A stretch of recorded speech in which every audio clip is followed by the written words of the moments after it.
is Onyekachi Wambu.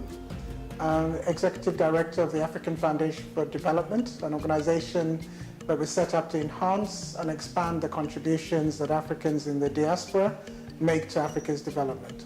In terms of the African Philanthropy Network, the really important thing that it represents for us at Afford is a space where Africans can really talk about how we increase the participation of Africans in philanthropy. And we can learn from each other in terms of what's working, and we can also come together to develop a common voice around the issues that are important in philanthropy, around setting an agenda in philanthropy, and around the actions that work.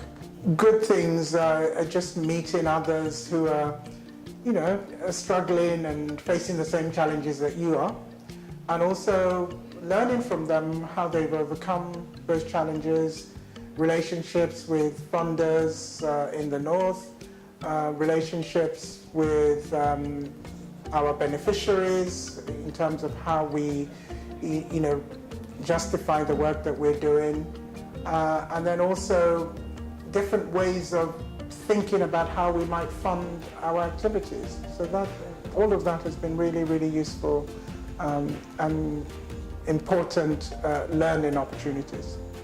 Charity, as we understand it, always, the other side of charity is that, in a sense, the person who is giving has the power in that relationship.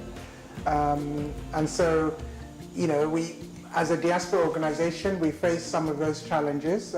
When we give to relatives and others in Africa, it's very clear where the power lies, your ability to define various things. I remember, in a very personal, just personal experience where, I was sending money to a relative to start a business, and,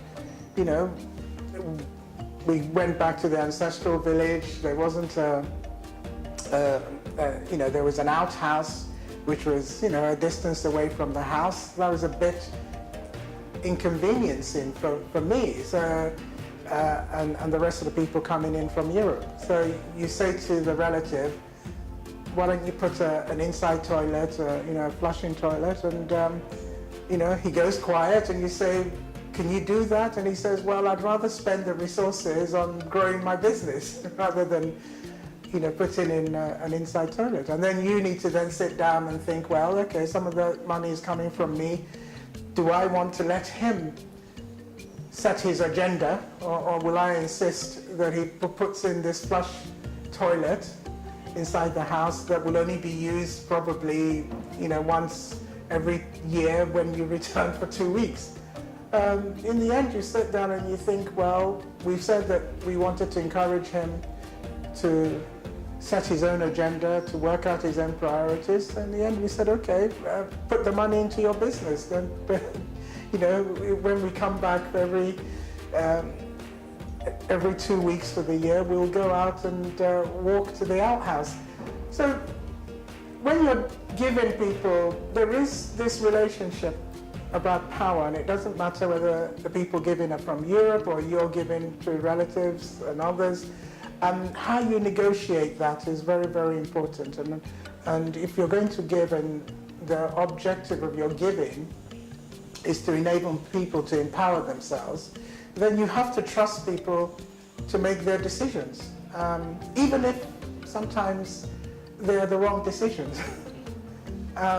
So those conversations have been very useful here about how we allow people to take the lead, and how we let go and trust them and say, the object of philanthropy is for you to run your life, for you to demonstrate your agency, not for us to micromanage you in that process through drawing up what are our own priorities and then pretending that they are your priorities. Well, the future of giving is really understanding the complex ways in which Africans give, and then to look at ways that we add value to what Africans are doing through their giving. So for us, as a diaspora organizations, we know that Africans give to relatives or send about 40 billions dollars if you're looking at official channels, money sent through official channels, and about 60 billion if you're looking at unofficial channels. So a large proportion of that money that is going into Africa is a form of philanthropy. People are giving to their relatives to pay for school fees, for education, for a whole host of needs that they're responding to. Now, some of that money is not having the impact that they want that money to have. Some of it is diverted into consumption, some of it is diverted and wasted. So the question is, how do we understand what people are trying to do with the giving, and then enable them to be more impactful with and achieve the ends and the objectives that they've set themselves. If I was to summarize African philanthropy in one word, it would be Ubuntu. We give because we recognize that we're giving to ourselves, because the other is us.